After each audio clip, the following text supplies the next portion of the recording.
Call of Duty Modern Warfare Remastered, or COD 4 Remastered is also what this game is referred to.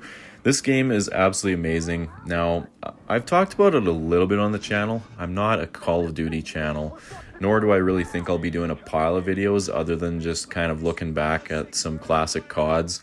I've been recently playing some Modern Warfare 2 on the 360, Modern Warfare 3 on the 360, the OG Black Ops 1. Black Ops 2 is virtually unplayable for me. All I ever get is hacker lobbies. And honestly, Modern Warfare 2 is at times as well. You just have to get lucky. Some days I hop on MW2 and I can't get a lobby for my life. And then some days I hop on MW2 and it's perfect. I'm not running into any hackers, just noob tubers. But anyways, this is Modern Warfare Remastered, and I just recently replayed through the campaign and played a little bit of multiplayer as well. So that's what I'm going to be talking about in today's video.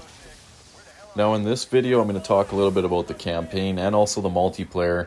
Now, Call of Duty 4, the original, was not my first COD. My first COD was actually Black Ops 1. But then I ended up enjoying Modern Warfare 2 better, so I actually played more of Modern Warfare 2 during Black Ops' prime days. During Black Ops 1, I guess its year of for it being the main Call of Duty before Modern Warfare 3 came out. But for whatever reason, I just enjoyed MW2 more. So MW2 is still the COD that I have the most time played on, and it's the only COD that I ever made it to Prestige 9, and then I called her quits at Prestige 9, and that was kind of also when I just kind of quit playing because I never even hit level 70. But anyways, Call of Duty 4, absolutely incredible game. Later on, around Black Ops 2 time, I want to say it was when I went back and played some COD 4, and I really enjoyed it. That was the first time when I played the campaign and also the multiplayer. And Call of Duty 4 is just incredible. It is so good. And of course, Modern Warfare Remastered is a remaster of the original Call of Duty 4. But I'm going to talk a little bit about the changes that they made. I mean, of course, lots of you guys probably know all the changes that they made. But campaign-wise, the campaign is, honestly, a perfect remaster. I thought it was. I played Call of Duty 4, or the original Call of Duty 4 campaign, and then, of course, played COD 4 Remastered campaign a few times. I believe this was probably my third or fourth time playing through the campaign of MWR. I just absolutely love it. It's one of my favorite campaigns, and it was the first Call of Duty game, well, COD 4 was the first Call of Duty game where they went to modern instead of being World War II shooters, because of course COD 1 through COD 3 were all World War II shooters. So World War II was kind of getting overplayed back in the day, I guess, and then they decided to go Modern Warfare. So that was a bit of a breath of fresh air, and then came the legendary Call of Duty 4 and, of course, MWR later on in 2016.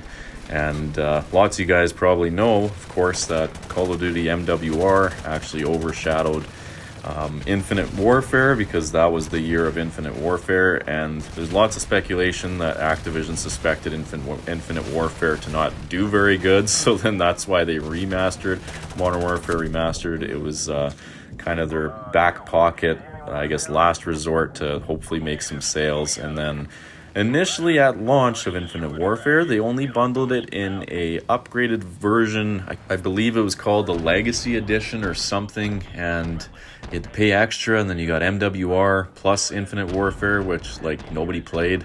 So yeah, that was a little bit slimy. I mean, I'm kind of done with Call of Duty. I might make a video on Black Ops 6, but I don't really feel like doing it anymore. I talked about it a little bit ago when I was going over my recent game pickups, and I talked a little bit how Black Ops 6 was just not doing it for me. It's just all they're trying to do is get money from microtransactions now, and it has no soul. The game does not feel very good. The hackers are ridiculous in Black Ops 6, and it's just not fun to play for me anyways. I just don't find it fun anymore. So also the gun mechanics and all the gun customization is overwhelming and just getting ridiculous ever since they kind of brought in the gunsmith in Modern Warfare 2019, I think, was the first game that they had that with 1 million attachments you can throw on every single gun. It's just getting a little bit ridiculous. Just give me my basic foregrip, red dot sight, silencer, whatever, and I can do with 2 attachments. Anyways, that was a little bit of a side rant there, but let's talk a little bit about COD 4 Remastered, Modern Warfare Remastered. So I want to talk first about the campaign. Absolutely incredible. Like this mission right here where you get to use an AC-130 to take out the enemies. I absolutely love this mission. It was a bit of foreshadowing to, of course, Modern Warfare 2, where they actually had AC-130 as a kill streak. But of course, in COD 4, you only had in multiplayer your basic 357 kill streaks, your UAV, your airstrike, and then your helicopter, and that was it. And then MW2 is when they completely changed things up from World at War and COD 4 with the kill streaks, and you had so many different kill streaks, your Harriers, Pred missile, care package, AC-130, chopper gunner, nuke. Like, it was crazy what MW2 did to the whole scene. And yeah, so this was kind of cool. A little bit of foreshadowing in the campaign where you got to use an AC-130, pilot it, and shoot down the enemies from death from above, I guess you could say. And yeah, it was absolutely incredible. This mission was so much fun, and the whole campaign is so much fun. All ghillied up, I think was the mission called, where you're all stealthy in a ghillie suit, going literally at like snake crawling through the grass by the enemy's feet. Like, that mission is so iconic. It's so incredible, and it was so much fun to play through this campaign again. Like, gameplay wise, I mean, it's COD 4. It was COD, well, it's COD 4 Remastered, right? So they hit everything in the campaign. I think they did a perfect remaster of the campaign. I don't really know if there was anything else that was missing. It felt just like Call of Duty 4, and it still does to this day when you play COD 4. And then if you go out and play Modern Warfare Remastered, they feel the same, just updated graphics, which is what we want with a remaster. So I think it's honestly, the campaign is a perfect remaster of Call of Duty 4. Now, when I was a kid, I used to just play Call of Duty and just think it was like a fun shooting game, right? But now that I've gotten older, replaying through some of these older CODs, and especially the campaigns, and like paying attention more to the story, you know, it's actually kind of intense and crazy with how realistic they really are, and the realism kind of gets you. Like, this actually happens. Like, it's crazy to think about. And how, you know, the Modern Warfare games, I mean, there was the war and, you know, Afghanistan and everything happening, and then Iraq. It's just crazy to think that like these games, there's something that hit differently when I was playing Modern Warfare Remastered, you know, now as I've gotten older than when I was younger. And I think it's just the fact that I'm like, you know, this is this is how war really is. It's pretty intense, and there really is, you know, terrorists out there that do things that happen in this game, and there's actually teams out there that are, you know, sent out to hunt down these terrorists and stuff that we just never, you know, see or hear about, of course, in the mainstream news. But it's yeah, I just wanted to talk a little bit about that, because I think when you play these games when you're a kid, I mean, you just think they're a fun shooting game, right? But as I've gotten older and playing through the campaign again, as I've gotten older, it hit me a little bit different, just the realism factor. So just wanted to touch on that a little bit. But now I want to get into the story of Call of Duty 4 / Modern Warfare Remastered. So I could give you a 3-second summary of the story, which is basically you're a team called Bravo 6, and you're hunting down terrorists that are threatening not launching nukes. But I'm going to go a little bit more in depth than just that. So you play as Sergeant John Soap McTavish is who you play as, which I'm sure everyone knows who Soap is at this point in the COD franchise. I mean, it's kind of a him and Price. Captain Price is also another protagonist that's in your team of Bravo 6, or the Bravo team, I guess. And yeah, so those are two main names that have been around in the COD franchise for a very long time, and they brought them back, of course, in the kind of reboot Modern Warfare series that is out today with Modern Warfare 2019, and then the new MW2, and then the new MW3. And then with your team, you also have Gaz as well. And I believe, you know, I haven't actually played the newer campaigns. I haven't played MW 2019 campaign, and I don't even have the new MW2, and I have the new MW3. It actually came with my PlayStation, but I haven't played the campaign yet, so I'm not too sure it was all in those, but maybe one of these days I should play the new campaigns. I've heard mixed things about them though. But Yeah, Call of Duty 4 is just so iconic. So you play as a really good group. The Bravo team is just so iconic. All the characters that are in the team, and you are hunting down Khaled al-Assad, and he is in the Middle East. And you're hunting him down because, of course, he is a terrorist, and there's terrorist groups out in the Middle East, and Bravo team is just trying to go in stealthy and take out these terrorists. But at the start of the game, I mean, of course, it can't end right away. You can't find al-Assad right away, so you check multiple areas, and then you keep getting intel on where his location may be. So you keep kind of moving around, trying to breach areas to take down al-Assad. Eventually, you do end up finding al-Assad, and then basically, Price ends up taking him down. And that is the end of Khaled al-Assad.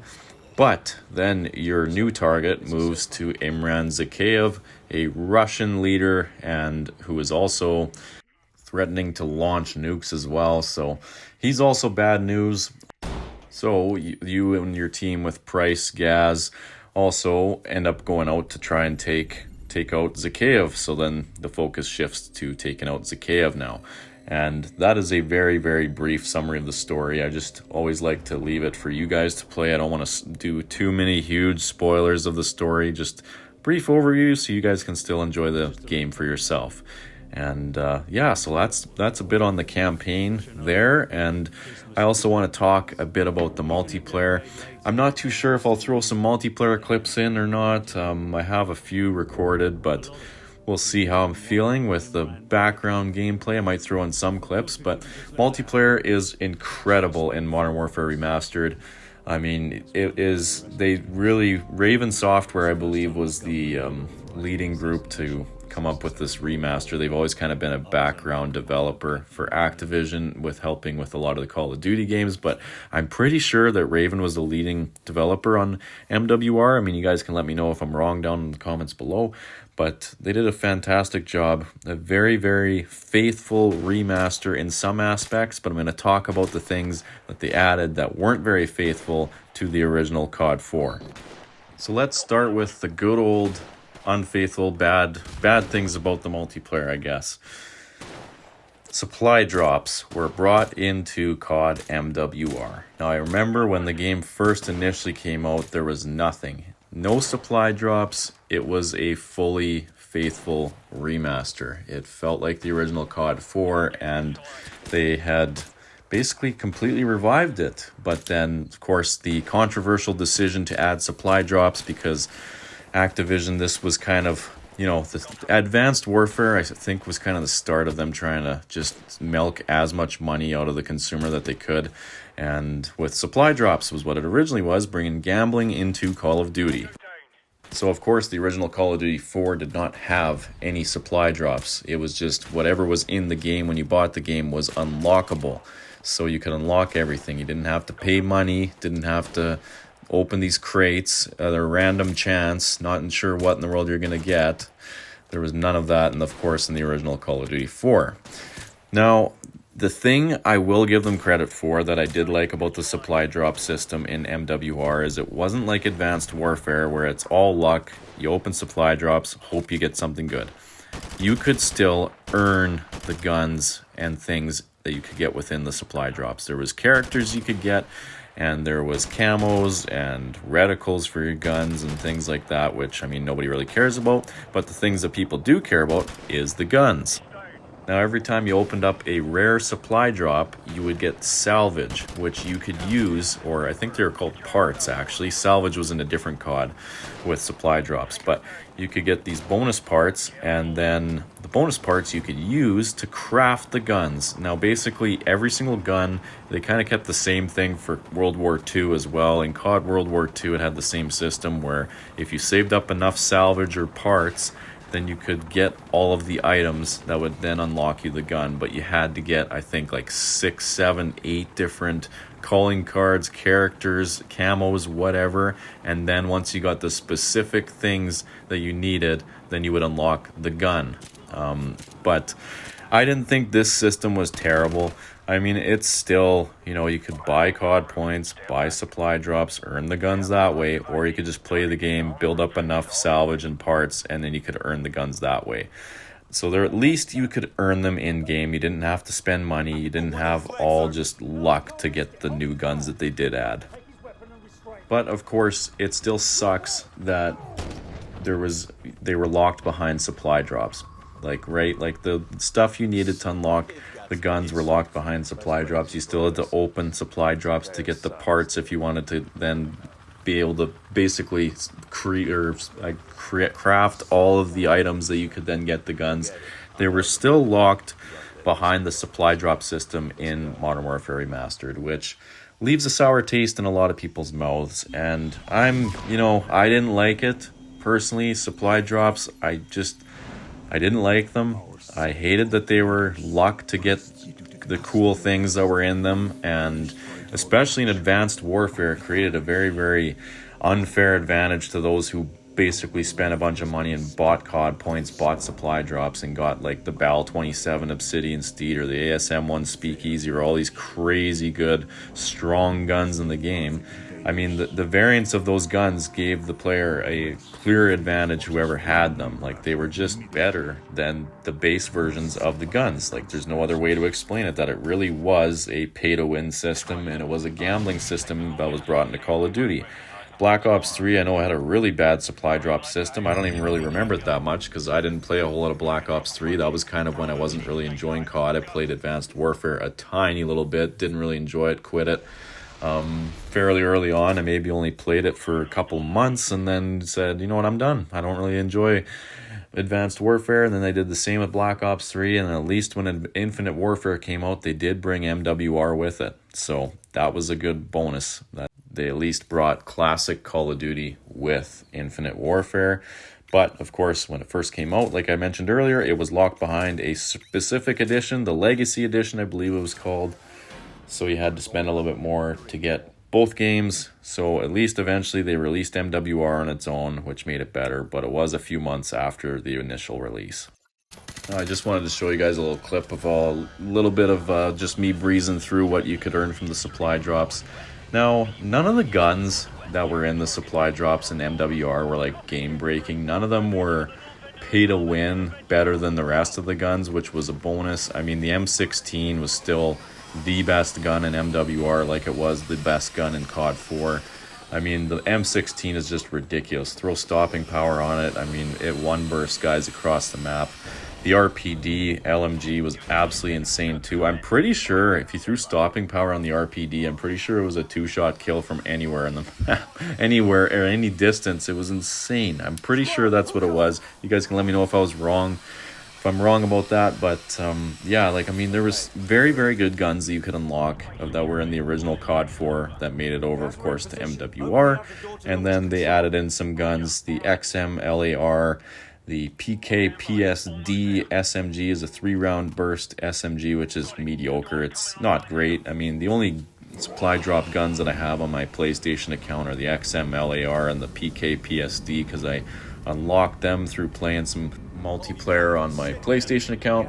And then on the Xbox I had a few other supply drop guns as well, but I just wanted to talk a little bit about the guns they did bring in, because I do like some of them. I do think that they were good additions, and at least you could earn them. It's not like you had to pay for the supply drops in order to get them, and they weren't game breaking. The S-TAC Aggressor, very, very good sniper, kind of a bit of a hybrid between the intervention / MSR, and it feels really, really good. I've only picked it up off the ground and used it a little bit, but it's not like it was game breaking better than the M40 or the Barrett 50 cal. I mean, you throw an ACOG on the M40 and it's a one-shot anywhere in the body, and so the M40 is just crazy, and it's so iconic. It's such a good sniper rifle. And then the XM LAR, I mean, it's kind of, it reminds me, it makes me think of, it's like a hybrid between an ACR and the SC 2010 from Ghost is what I think of when I think of the XM LAR.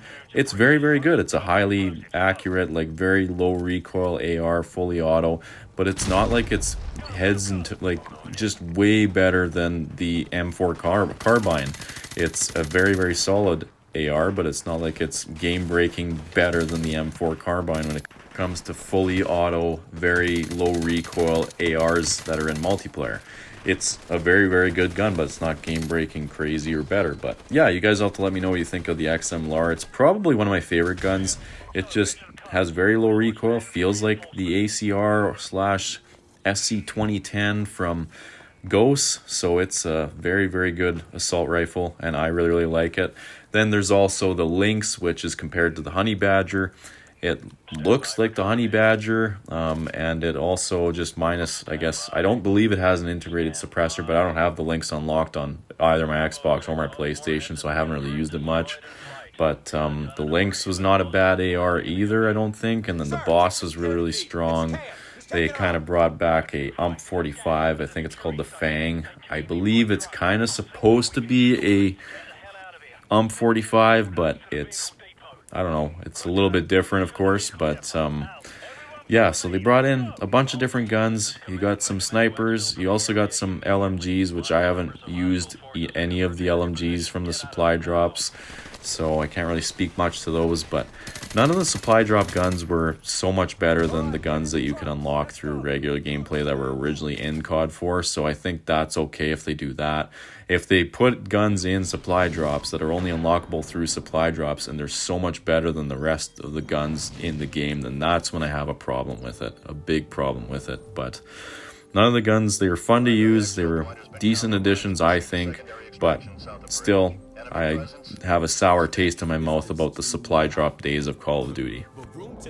Now, the one thing I absolutely love about Call of Duty 4 is that I'm pretty sure all of the maps that are in the game, minus the DLC maps, because I never played any of the DLC maps, they're all from parts of the campaign. Like when you're playing through the campaign, there's a part where you run through the same exact area that is the map Bog, and then you run through the same exact area that is the map Crash.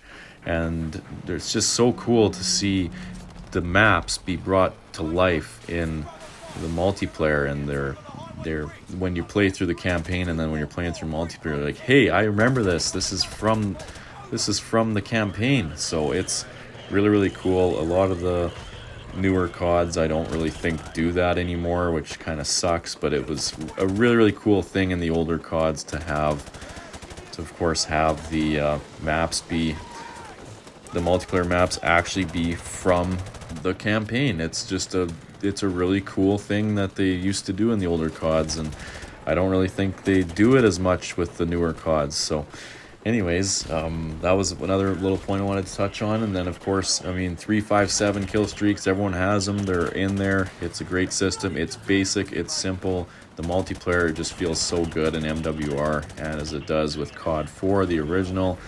But yeah, it's just such an incredible Call of Duty, and if you guys haven't played MWR, I highly recommend you guys pick it up when it's on sale on the PlayStation Store. It's just so incredible and still holds up to this day. A very, very good remaster. Multiplayer is fun, campaign's amazing, and yeah, I just wanted to make a video here today on Call of Duty Modern Warfare Remastered. Now, like I do with all these videos, I'll let the end of the campaign play out here, so I hope you guys all enjoyed this video, and if you did, leave a like, subscribe for more, and I'll see you all in the next one.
don't yell the sheet!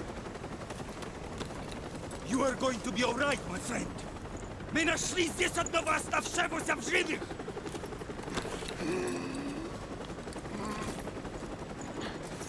Заберите его отсюда! Быстро, давай! Мы должны доставить его в госпиталь немедленно!